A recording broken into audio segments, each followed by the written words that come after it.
सक्षम police times, news 112, सक्षम जनतेचा आवाज।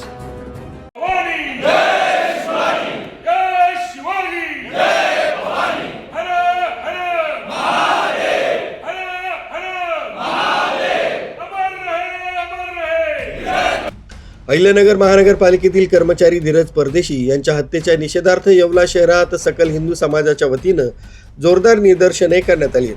धीरज परदेशी यांच्या हत्येतील आरोपींवर कठोरात कठोर कारवाई करण्यात यावी अशी मागणी यावेळी आंदोलकांनी केली आहे। धीरज परदेशी यांची हत्या करणाऱ्या आरोपींना कठोर शिक्षा करावी अशी मागणी देखील यावेळी तहसीलदार तसंच पोलीस प्रशासनाकडे करण्यात आली। यावेळी विविध हिंदुत्ववादी संघटनांचे पदाधिकारी, कार्यकर्ते आणि नागरिक मोठ्या संख्येने सहभागी झाले होते। आंदोलकांनी हत्येचा तीव्र निषेध व्यक्त करत घोषणाबाजी केली।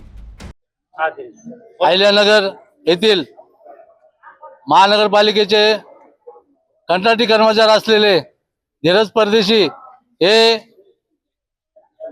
ज्या ठिकाणी दफनविधी केले जातात त्या ठिकाणी स्ट्रीट लाईट बसविण्यासाठी गेले असता त्यांना 10 ते 15 धर्मांधवाद्यांनी त्यांना मोठ्या प्रमाणात मारहाण केली। त्यामध्ये त्यांचा जीव गेलेला आहे। त्यामुळे आम्ही येवला राष्ट्रीय राजपूत करणी सेना व सकल हिंदू समाजातर्फे माननीय प्रांताधिकारी यांना निवेदन देण्यात आलेले आहे की जे मारेकरी आहेत त्यांच्यावर कठोरात कठोर कारवाई करावी व तसेच ज्यांचा मृत्यू झालेला आहे धीरज परदेशी यांच्या परिवाराला 50 लाखाची मदत व त्यांच्या घरातील एका व्यक्तीला नोकरीला लावण्याची मागणी आम्ही यावेळेस केलेली आहे।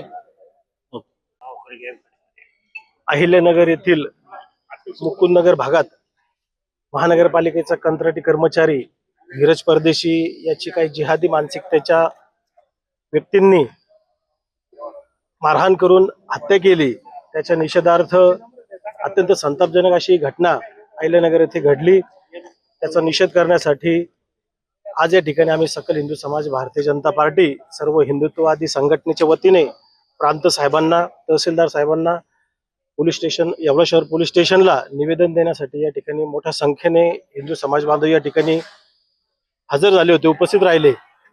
या निवेदनाद्वारे आमची प्रशासनाकडे अशी मागणी आहे की ज्या जिहादी मानसिकतेच्या लोकांनी ही जी घटना त्यांनी हे कृत्य केले, दुष्कृत्य केले, त्यांना कठोरात कठोर म्हणजे फाशीची शिक्षा झाली पाहिजे। तसेच त्यांच्या परिवारातील त्या भगिनी, त्यांच्या पत्नी त्यांना महानगरपालिकेत कर्मचारी म्हणून सामावून घेतलं पाहिजे। तसेच त्यांच्या परिवाराला 1 कोटीपर्यंत आर्थिक मदत केली पाहिजे जेणेकरून त्यांचं पुढील आयुष्य सुखाचं जाईल अशी मागणी आम्ही सकल हिंदू समाजाच्या वतीने करण्यासाठी आज या ठिकाणी निवेदनाद्वारे आम्ही या ठिकाणी प्रशासनाला केलेली आहे। याची दखल घेऊन सरकारने, माननीय मुख्यमंत्री फडणवीस साहेबांनी याची दखल घेतलेलीच आहे आणि लवकरात लवकर याच्यावर निकाल लागून त्यांना न्याय मिळेल अशी अपेक्षा करतो। न्यूज ब्युरो, सक्षम पोलीस टाइम्स, न्यूज 112, अहिल्यानगर।